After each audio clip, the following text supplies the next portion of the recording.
அனைவருக்கும் வணக்கம். நீங்க பார்த்துட்டு இருக்கிறது கல்கரி நியூஸ். நான் தீபிகா. இப்ப எலெக்ஷன் கமிஷனுடைய வேலை அப்படிங்கிறது ரொம்ப தீவிரமா அந்த ரோட் சைட்ஸ்ல வந்து செக்கிங் அப்படிங்கிற ப்ராசஸையும் தாண்டி இது வந்து ஒரு பெரிய ரெஸ்பான்சிபிலிட்டி இப்ப இருக்கு அப்படிங்கறத புரிஞ்சுக்கணும். என்னன்னா, ஒரு 5000 ரூபாய் நாங்க மாசம் போடுறோம். நாங்க உங்களுக்கு வந்து திடீர்னு எங்களுக்கு கோடை காலம் வருது, ஐயோ என் மக்கள் கஷ்டப்படுவாங்க, இந்த மாதிரி அட்ராசிட்டிஸும் இந்த மாதிரி பூமரத்தனமா இல்லாம அங்கிள் ஸ்டாலின் அவர்கள் நம்ம ஸ்டாலின் ஐயா அவர்கள் தெளிவான ஒரு முடிவு அப்படிங்கறத எடுத்துட்டு இருக்கணும். எப்படியே ஒரு 5 வருஷமாவே கோடை காலம் வருது இல்லையா, அப்பயும் நான் உங்களுக்காக 1000 ரூபாய் சேர்த்து போடுறேன் அப்படின்னு சொல்லிட்டு அப்ப எல்லாமே இந்த ட்ராஜடியை பண்ணிருந்தாங்கன்னா இன்னைக்கு உங்களை நாங்க நம்பியிருப்போமே. பட் இது முழுக்க முழுக்க எலெக்ஷனுக்காகன்னு சொல்றாங்க. அப்படியெல்லாம் கிடையாதுன்னு சொன்னீங்கனாலும் முழுக்க முழுக்க எலெக்ஷனுக்காக மட்டும்தான். அதுக்காக மட்டும்தான் நீங்க 5000 ரூபாய் கொடுத்தீங்க அப்படிங்கிறது மக்களுக்கு புரியாம கிடையாது. சரி, ஓகே, இது ஒரு பக்கம் போயாச்சு. சோ கட்சி பணம் அப்படிங்கிறது வரும். இவ்வளவு நாள் நம்மளுக்கு வந்தது நம்ம கட்டின டாக்ஸ், கரெக்டா? இப்போ கட்சி பணம் வெளியே புழங்க ஆரம்பிக்கும். அது எப்படி? ஒரு பொருளாக. இப்ப பணம் தானே கொடுக்க கூடாது, நாங்க பொருளா கொடுக்குறோம் அப்படின்னு சொல்லிட்டு மிக்சி, வாஷிங் மிஷினு, அப்புறம் வந்து இந்த அண்டா குண்டா பிளாஸ்டிக் ஐட்டம்ஸ், இந்த ஃபேனு, எவ்வளவு ஜாமான் தெரியுமா பாக்குறதுக்கு. அந்த வீடியோஸ் எல்லாம் பாக்குறதுக்கு, ஏங்க நீங்க என்ன ஏதாவது பர்னிச்சர் ஷாப்ல இருக்கிறீங்களா, இல்ல எலக்ட்ரிக்கல் அப்ளையன்சஸ் எல்லாம் விற்பாங்களா அந்த ஷாப்ல இருக்கீங்களா அப்படின்னு கேட்கிற மாதிரி இருக்கு. அவ்வளவும் வந்து இலவச பொருட்கள். சோ இது வந்து திமுக கொடுக்கறது, அதிமுக கொடுக்கறது. ஏங்க இங்க தாங்க எலெக்ஷன் கமிஷன் வந்து ஒரு பெரிய அளவுல ஒரு அட்வான்டேஜ் அப்படிங்கறது எடுக்கணும். அங்க நின்று அவங்க என்னங்கிறத பாக்கணும். ஏன்னா பணப்பட்டுவாடா அப்படிங்கிறது இப்படி மட்டும்தான் கொடுக்கணுமா அப்படிங்கிறது கிடையாது, இப்படியும் கொடுக்கலாம் அப்படிங்கிறது இன்னொரு பக்கம் ஒரு பாணியாவும் இருக்கு. சோ இந்த இடத்துல எல்லாரும் இந்த மாதிரி கொடுக்கறத முதல் நிறுத்துங்க அப்படிங்கறத சொல்லுங்க.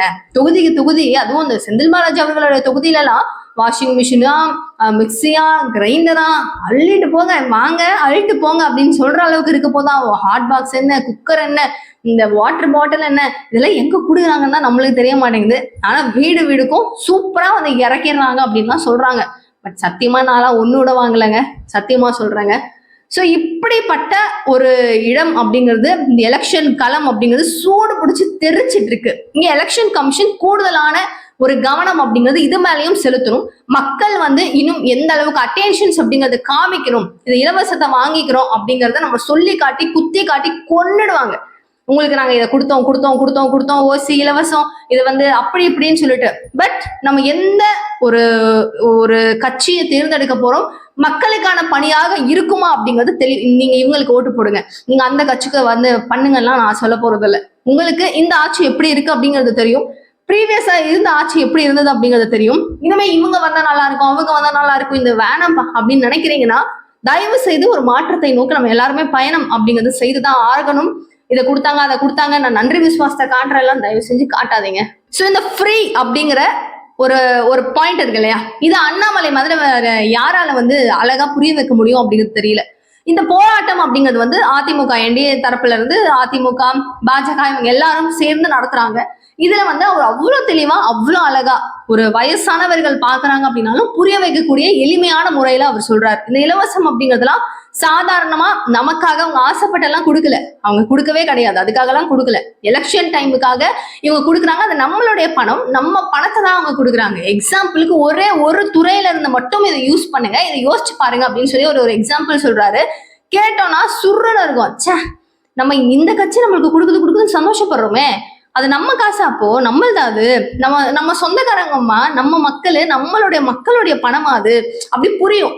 சோ என்ன நடக்குது அப்படின்னு பாத்தீங்கன்னா, ஒரு பாட்டிலுக்கு மட்டும் 10 ரூபா அப்படின்னு சொல்லிட்டு எக்ஸஸா வாங்கும் போது, ஒரு பாட்டில் அதாவது மது பாட்டிலுக்கு 10 ரூபாய் எக்ஸ்ட்ரா வாங்கும் போது மொத்தமா சேர்த்து பார்க்கும்போது 1495 கோடி பாட்டில்ஸ் அப்படிங்கிறது விற்பனை ஆயிருக்கு. ஓகேவா? இதுல ஒரு பாட்டிலுக்கு மேல 10 ரூபான்னு வச்சு வாங்கும்போது டோட்டலா எடுத்து பார்த்தோம்னா 14,950 கோடி ரூபாய் அளவுக்கு எக்ஸ்ட்ரா வருமானம்.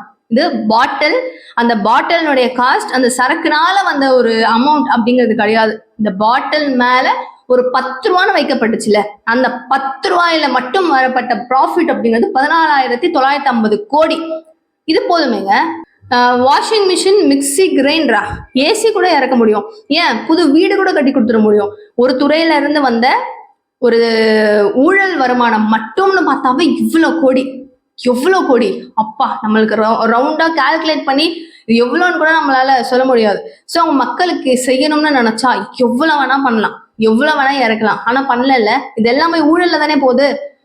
இதுல இருந்துதான் அவங்க உங்களுக்கு பண்றாங்க, அதுவும் மக்களுடைய பணம் தான், நம்மளுடைய பணம் தான், அதை புரிஞ்சுக்கோங்க அப்படின்னு சொல்லிட்டு இந்த இலவசத்திற்காக அண்ணாமலை எதுலயுமே ஏமாறாதீங்க அப்படிங்கறத ஒரு கிளாரிட்டியா மண்டைக்குள்ள நல்லா புரிய வச்சிருக்காரு. இதை பார்த்தாவது மக்கள் இன்னும் தெளிவாக இருக்கணும் அப்படிங்கிறது என்னுடைய ஒரு விருப்பம். இதையும் தாண்டி திமுகவோட ஒரு ஸ்ட்ராட்டஜி அப்படிங்கிறது தெளிவா இருக்கும். இப்ப சி வி சண்முகம் அவர்கள் நயன்தாராவை பத்தி பேசினதும், ஆதவ அர்ஜுனா வந்து ரஜினிகாந்த் அவர்களை பத்தி பேசினதும் திருப்பி விட்டு அதே வந்து நம்ம கண்ணை நம்மளே குத்த வைக்கும். அந்த மாதிரி ஒரு ஸ்ட்ராட்டஜி திமுக தெளிவா பண்ணுவாங்க. அழகா டிசைன் பண்ணி உங்களே தாக்க வைக்கிற மாதிரி நம்ம பேசின வார்த்தைகளை எடுத்து நம்மளே வந்து சாணியில முக்கி அடிக்கிற மாதிரி ஆக்கி விட்டுருவாங்க. பட் இந்த நேரத்துல நம்மளுக்கு இதெல்லாம் தேவையில்லை. எலெக்ஷன் டைம்ல இவங்களை இப்படிலாம் விமர்சனம் அப்படிங்கறத கொடுக்கக்கூடாது. கரெக்டான பாயிண்ட், இப்ப அண்ணாமலை பேசின பாயிண்ட் மாதிரி அனைவரும் அங்க எந்தெந்த துறைகள் இருக்கு, இவங்க வந்ததுனால என்னென்ன செய்தாங்க, இந்த மாதிரி ஒரு பாயிண்ட டிராஜடிக்கா அடிச்சாங்க அப்படின்னா கன்ஃபார்ம் திமுக பெரிய அடி வாங்கும், எழுந்துக்க முடியாத அளவுக்கு ஒரு அடியை வாங்கும். ஆனா இத மாதிரி பேசிட்டு தேவையில்லாம மாட்டிக்கிட்டு இப்போ ஆதவ அர்ஜுனா அவர்களுடைய நிலைமையை நம்ம பார்த்தோம். சோ ரஜினிகாந்த் அவர்களையும் சேம் விமர்சனம் அப்படிங்கறத கொடுக்குறாங்க. எங்க பாருங்க, உங்க மேல எங்களுக்கு ஒரு பெரிய மரியாதையும் மதிப்பும் இருக்கு. இந்த நேரத்துல இவ்வளவு நாள் இல்லாம செந்தில் பாலாஜி அவர்கள் சிபிஐ என்கொயரிக்கு போகும்போது நீங்க திடீர் அறிக்கை அப்படிங்கறத ஏன் விடணும்? நீங்க இதை விடும்போது என்ன ஆகுது, ஆயிரக்கணக்கான மக்கள் அப்படிங்கிறவங்க இதை பத்தி தான் பேச ஆரம்பிக்கிறாங்க. லட்சக்கணக்கான மக்கள் அப்படிங்கிறவங்களும் ஊடகங்களும் இதை தான் வந்து போக்கஸ்டா வைக்கிறதே தவிர செந்தில் பாலாஜி எப்ப போனாரு எப்ப வந்தாரு எதுவுமே எங்களுக்கு தெரியாம முக்கியமான போக்கஸ்ட் மொத்தமும் மாறிடுது. சி வி சண்முகம் அவர்கள் பேசுறது ஒரு பெரிய ஹைலைட்டான ஒரு விஷயமா மாத்தி அதை வந்து பேசும் பொருளா ஆக்கிட்டாங்க. ஸோ இது இப்படிலாம் சுத்தி வருதே தவிர உண்மையான விஷயங்கள் என்ன நடக்குதுங்கிறது மீடியா எங்களுக்கு காமிக்கவும் மாட்டேங்குதுங்கிறது ஒரு பெரிய விஷயம். ஸோ காலம் பேசாத ஆனால் காத்திருந்து பதில் சொல்லும் அப்படிங்கிற வார்த்தை இவ்வளவு ஒரு பவர்ஃபுல்லான ஒரு வார்த்தை. அப்போ தமிழக வெற்றி கழகம் கதை முடிஞ்சிரும் அப்படிங்கறதுதான் நீங்க இன்டைரக்டா சொல்றீங்களா? நீங்க என்ன சொல்ல வரீங்க? நீங்க வார்த்தைகள் அப்படிங்கறது இவ்வளவு அளவுக்கு ப்ரிஷியஸா பேசுவீங்க, மக்கள் பிரச்சனைகள் அப்படிங்கறத எடுத்து சொல்றதுக்காகவும் ஒரு அரசியல் தலைவரா நீங்க வரல அப்படிங்கிறது ஒரு பெரிய ஏமாற்றமாக இருந்தாலும் நீங்க வந்திருந்தா இதெல்லாம் செய்திருப்பீங்க. இந்த மாதிரி ஒரு தலைவரை நம்ம மிஸ் பண்ணிட்டோமே அப்படின்னு நாளுக்கு நாள் நாங்க ஏங்கக்கூடிய அளவுக்கு நடக்கக்கூடிய பிரச்சனைகளை அட்ரஸ் பண்ணி நீங்க பேசிருக்கலாம்ல. ஏன் வாய்ஸ் அவுட் கொடுக்கல? கரூர்ல 41 உயிரிழப்பு அப்படிங்கும் போது அன்னைக்கு ஒரு ட்வீட் அப்படிங்கிறது உங்களுடைய பதட்டமா ஆயிடுச்சு, பதட்டத்தை கொடுக்குது அப்படின்னு சொன்னீங்க. ஓகே, அதுக்கு அப்புறம் 3 வயது சிறுமிக்கு பாலியல் வன்கொடுமை அப்படின்னு நடந்ததும், கஞ்சா அடிச்சு எவ்வளவு பொதுமக்களை எப்படியெல்லாம் டார்ச்சர் பண்ணிருக்கிறாங்க அப்படிங்கிற விஷயங்கள் வரும்போதும் சரி, நிறைய கூரைகள் அதுவும் பள்ளி கூரைகள் மேற்கூரைகள்லாம் இடிஞ்சு விழும் போதும் இந்த கவர்மெண்ட் சம்பந்தப்பட்ட விஷயங்கள், இப்போ வந்து விளாத்திக்குளத்துல ஒரு பெண்ணுக்கு ஒரு +2 படிக்கிற மாணவிக்கு நடந்த அந்த வன்கொடுமைக்கும் வாக்கப் டெத்ல நிறைய 1 இல்ல 2 இல்ல சொல்லிட்டே போலாம் நிறைய விஷயங்கள் அப்படிங்கிறது நடந்துட்டே இருக்கு. இது எல்லாத்துக்குமே நீங்க வாய்ஸ் அவுட் ஏன் கொடுக்கல? இது எல்லாத்துக்குமே ஏன் பேசல? இப்போ இதுக்கு மட்டும் அறிக்கை அப்படிங்கறத நீங்க ஏன் வெளியிடணும்? எல்லாத்தையுமே வந்து அவங்கள பேசுறது இவங்கள பேசுறது அப்படிங்கறது நீங்க கடந்து போயிருக்கலாம்ல. இதுக்கு மட்டும் இவ்வளவு பெரிய ஒரு அறிக்கை அப்படிங்கறத ஏன் விடணும் அப்படிங்கிற கேள்வி இருக்கு. சரி, ஓகே, விட்டுட்டீங்க, திமுகவுக்கு ஃபேவரா இருக்க மாதிரி வந்துருச்சு. எனிவே இதை முடிஞ்சிட்டோம். ஆனா இதுக்கப்புறம் வரக்கூடிய எல்லா பிரச்சனைகளுக்கும் சேம் உங்களுடைய சைட்ல இருந்து ஒரு அறிக்கை அப்படிங்கிறது கொடுங்கன்றதான் மீதம் இருக்கிற நிறைய நபர்கள் ஒரு கோரிக்கையாக வைக்கிறாங்க. இருக்கிற எல்லா பிரச்சனையும் அட்ரஸ் பண்ணி பேசுங்க. உங்களை மாதிரி ஒரு தலைவரை நாங்க மிஸ் பண்ணிட்டோமே, நீங்களை ஏங்க வைங்க, நீங்களாம் வந்து பேசுங்க அப்படிங்கிறது தான் மக்களுடைய ஒரு பெரிய குரலா இருக்கு. ஏன்னா அமர்லாம் ஒரு டைம்ல எப்படி எதிர்த்தாரு, இவர் ஏன் அரசியலுக்கு வராருன்னு சொல்லிட்டு எப்படியெல்லாம் விமர்சனம் பண்ணியிருப்பாரு. இன்னைக்கு வந்து அவர் வந்து இவருக்கு பாசிட்டிவா அவரை நீங்க எப்படி பேசலாம்னு சொல்றீங்கன்னா நீங்க அரசியலுக்கு வரல, அதுக்காக உங்களுக்காக ஒரு ஃபேவரிசம் அப்படிங்கறத காமிக்கிறாங்க. இப்போ வந்து பார்த்திபன் ஆகட்டும், அடுத்து வந்து சூர்யா ஆகட்டும், சத்யராஜ், இவங்க எல்லாரும் யாரு?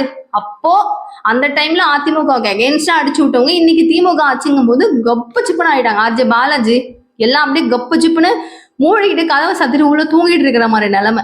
இன்னைக்கான பிரச்சனைகளை யாருமே பேச மாட்டேங்கிறாங்க. அப்படிங்கும் போது நீங்க அப்ப என்ன பண்றீங்க அப்படிங்கிற கேள்வி இது கூட சேர்த்து இதுவும் வந்துருச்சு.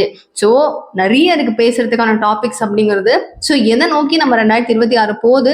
இப்போ இந்த எலெக்ஷன் அப்படிங்கிறது டேட்டும் அனௌன்ஸ் பண்ணதுக்கு அப்புறம் பயங்கர எப்பிக்கான ஒரு சூடு பிடிக்கும் களத்துல நெருங்கிட்டு இருக்கோம். யாரு அந்த சீட்ல உட்காருவாங்க நீங்க நினைக்கிறீங்க? மறக்காம மிஸ் பண்ணவ கமெண்ட் பாக்ஸ் சொல்லுங்க. Thank you so much for watching this video. Bye.